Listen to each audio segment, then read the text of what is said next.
पुत्री द्रौपदी, मैं तुम्हारी उपासना से अति प्रसन्न हुई। मांगो पुत्री, क्या मांगती हो?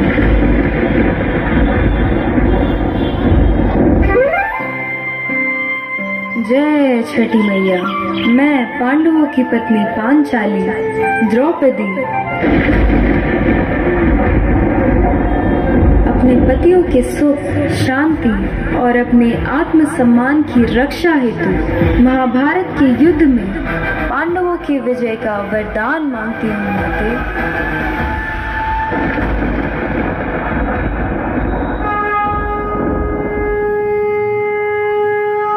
तथास्तु। पांडव अवश्य विजय होंगे।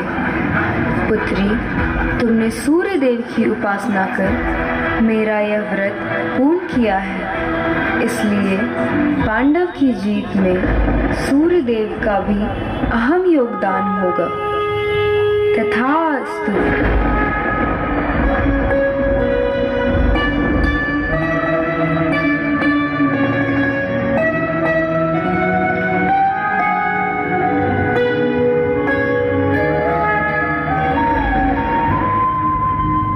सूर्यदेव, आप तो सब देख रहे हैं। धर्म की रक्षा और विजय हेतु महाभारत का युद्ध आरंभ हो चुका है। पांडवों के विजय हेतु जयद्रथ की मृत्यु आज सूर्यास्त से पहले न हुआ तो अनर्थ हो जाएगा। ये वही जयद्रथ है जिसने द्रौपदी के चीरहरण से लेकर महाभारत युद्ध का कारण और चक्रव्यूह में अभिमन्यु के मृत्यु का कारण भी है। इसलिए इसकी मृत्यु आज तय है। आपसे आग्रह है सूर्यदेव कि आप सूर्यास्त से कुछ क्षण पहले अदृश्य हो जाएं, ताकि जयद्रथ भ्रमित होकर बाहर आ जाए और उसका वध सूर्यास्त से पहले हो सके।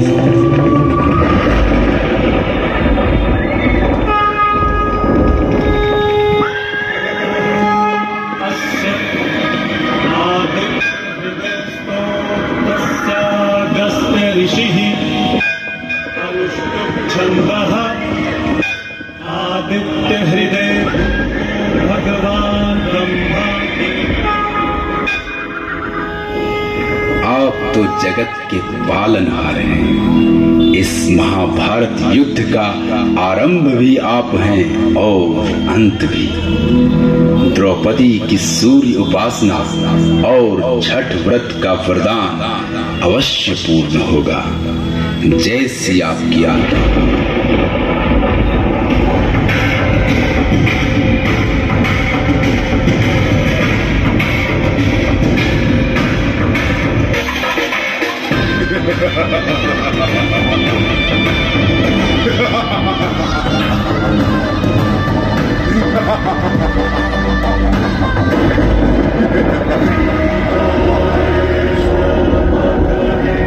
सूर्यास्त हो चुका है।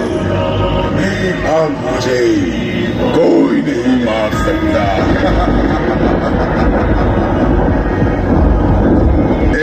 तेरा प्रण विफल हो गया, सूर्यास्त हो गया।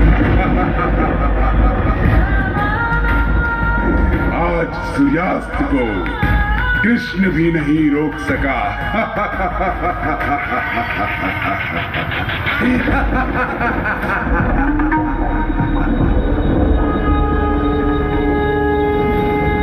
जयद्रथ, तुमने छल से मेरे पुत्र को मारा है।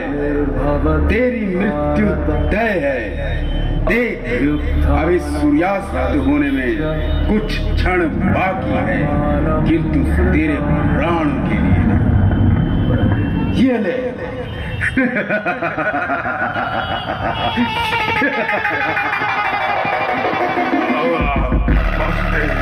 कृष्ण ने फिर से छल किया है हमारे साथ।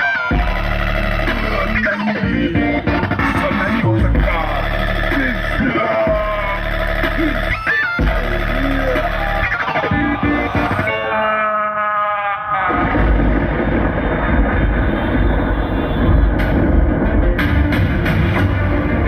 इससे छल नहीं, यह सब धर्म का मार्ग है। इस प्रकार कौरवों के एक एक योद्धा मारे गए और पांडव विजय हुए। महाभारत युद्ध समाप्त हुआ। सूर्यदेव की कृपा, छठ व्रत का वरदान और द्रौपदी का प्रण सफल हुआ। सत्य और धर्म की जीत हुई, किंतु अंततः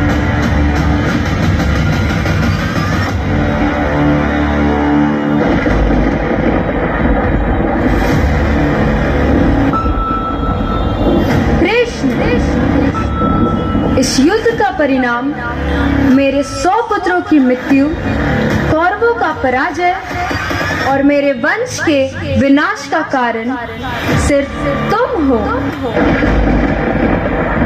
इसलिए मैं तुम्हें श्राप देती हूँ कि जिस प्रकार मेरे वंश का, मेरे साम्राज्य का विनाश हुआ है, उसी प्रकार तुम्हारा और तुम्हारे वंश और साम्राज्य का विनाश होगा। यह एक माँ का श्राप है।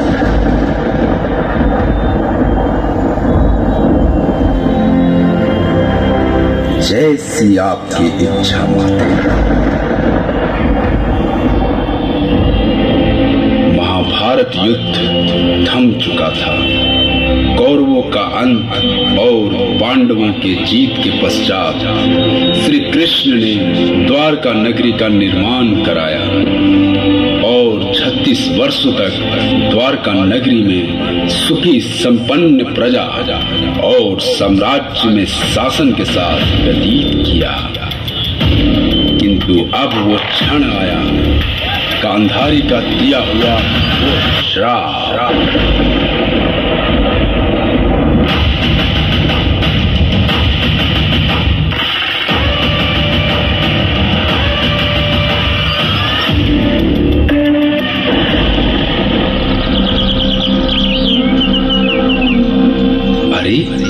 ये कोई हिरन प्रतीत होता है। लगता है आज मुझे मेरा शिकार मिल गया।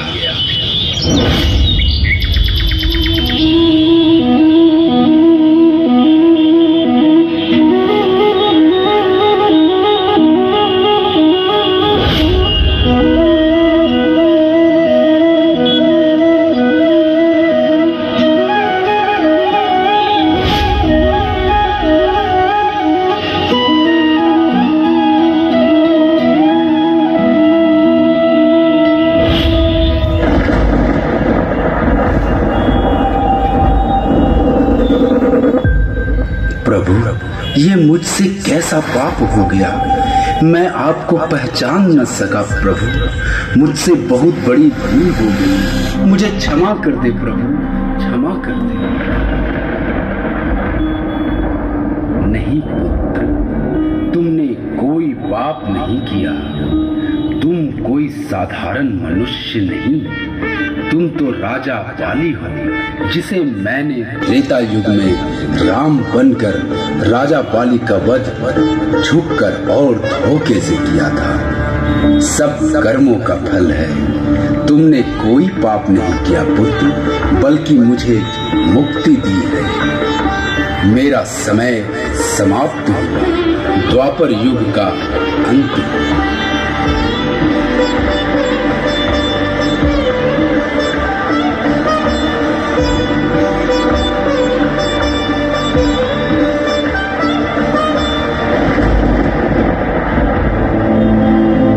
इस प्रकार प्रभु बैकुंठ लोक चले गए। श्री कृष्ण के साथ साथ पूरी द्वारका नगरी समुद्र में समा गई और श्री कृष्ण के वंशजों को भी मुक्ति मिल गई। प्रभु श्री कृष्ण ने जाते जाते अपना एक स्वरूप खाटू श्याम के रूप में पृथ्वी पर छोड़ गए।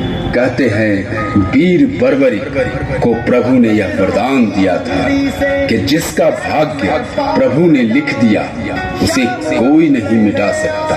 परंतु खाटू श्याम का रूप ऐसा है जिसके दर्शन मात्र से ही प्रभु का लिखा भी बदल सकता है। इसलिए कहते हैं हारे का सहारा खाटू श्याम हमारा।